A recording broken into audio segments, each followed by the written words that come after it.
हौसलों को दौड़। एक बार की बात है, एक छोटे से गांव में एक मजदूर रहता था। वो रोज मिट्टी खोद कर निकालता, अपने गधे पर लादता और उसे बेच दिया करता था।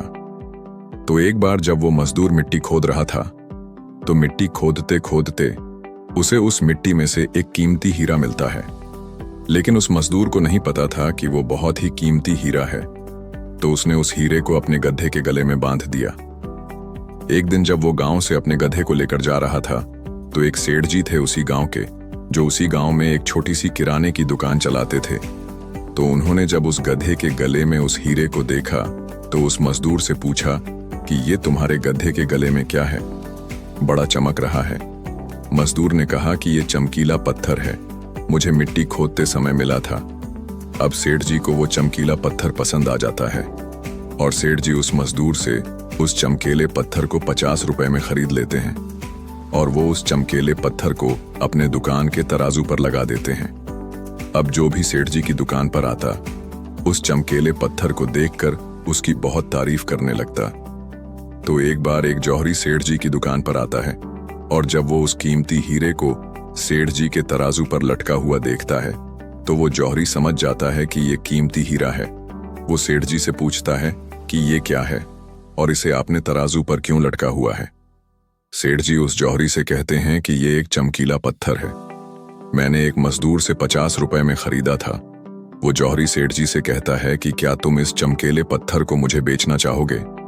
सेठ जी उस जौहरी से कहते हैं कि अगर तुम इसे खरीदना चाहते हो तो मुझे 100 रुपए दे दो और इसे ले जाओ। अब वो जौहरी जो था वो बहुत ही कंजूस था। उसने सेठ जी से कहा कि मैं इस चमकीले पत्थर के तुम्हें 80 रुपए दे सकता हूं, चाहिए तो बोलो, नहीं तो मैं जा रहा हूं। सेठ जी अपने 100 रुपए पर ही अड़े रहे और वो जौहरी ये सोचकर वहां से चला गया कि आज सेठ जी नहीं मान रहे हैं, कल आऊंगा और सेठ जी को 90 रुपए देकर वो हीरा लेकर चला जाऊंगा।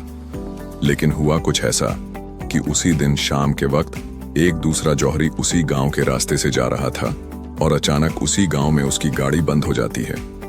जब तक ड्राइवर गाड़ी को रिपेयर कर रहा होता है, वो जौहरी सेठ जी की दुकान पर कुछ लेने के लिए जाता है और जब वो उस हीरे को तराजू पर लटका हुआ देखता है, तो सेठ जी से उसे खरीदने के बारे में पूछता है। सेठ जी भी उसे वही कहते हैं कि 50 में लिया था, आपको 100 रुपए में दे दूंगा। वो जौहरी बहुत होशियार था, उसने 1 सेकंड भी वेस्ट नहीं किया और तुरंत सेठ जी को 100 रुपए देकर वो हीरा लेकर वहां से चला गया। अब जब दूसरे दिन पहला जौहरी सेठ जी की दुकान पर आया और जब उसकी नजर तराजू पर पड़ी, तो उसे वो हीरा वहां नहीं दिखा। उसने सेठ जी से पूछा कि वो चमकीला पत्थर कहाँ गया। सेठ जी ने कहा कि वो कल तुम्हारे जाने के बाद एक दूसरे साहब आए, उन्हें वो पसंद आ गया और उन्होंने 100 रुपए देकर मुझसे वो खरीद लिया। अब ये सुनने के बाद उस जौहरी को बहुत पछतावा हुआ और उसे गुस्सा भी आया। तो उसने गुस्से में सेठ जी से कहा कि तुम कितने बड़े बेवकूफ हो, वो कोई चमकीला पत्थर नहीं था बल्कि वो बेशकीमती हीरा था और तुमने उसे 100 रुपए में ही दे दिया।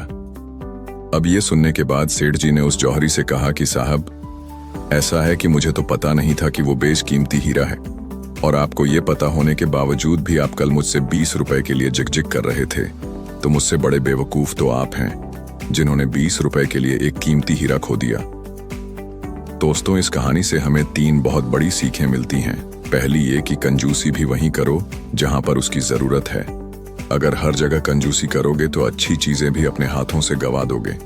और दूसरी सीख इस कहानी से हमें ये मिलती है कि हाथ में आया हुआ मौका, अपॉर्चुनिटी हमें कभी भी गंवानी नहीं चाहिए। अक्सर करके हम अपने आप को ब्रिलियंट समझकर कई सारे मौके हाथ से गवा देते हैं। और तीसरी सीख हमें इस कहानी से ये मिलती है कि कभी भी काम को कल पर मत टालो। एक बहुत पुरानी कहावत है कि कल करे सो आज कर और आज करे सो अब। दोस्तों, सही समय कभी नहीं आता है, अभी जो है वही सही समय है। तो अगर आप इस कहानी को और भी लोगों तक पहुंचाना चाहते हो तो इस वीडियो को लाइक करो ताकि YouTube इस वीडियो को और भी लोगों तक पहुंचाए। और अगर कहानी अच्छी लगी हो तो हमारे चैनल को सब्सक्राइब जरूर करिए। मिलता हूं मैं अगली बार इसी तरह की कहानी के साथ। तो सब्र करो, शुक्र करो और जिंदगी में आगे बढ़ो।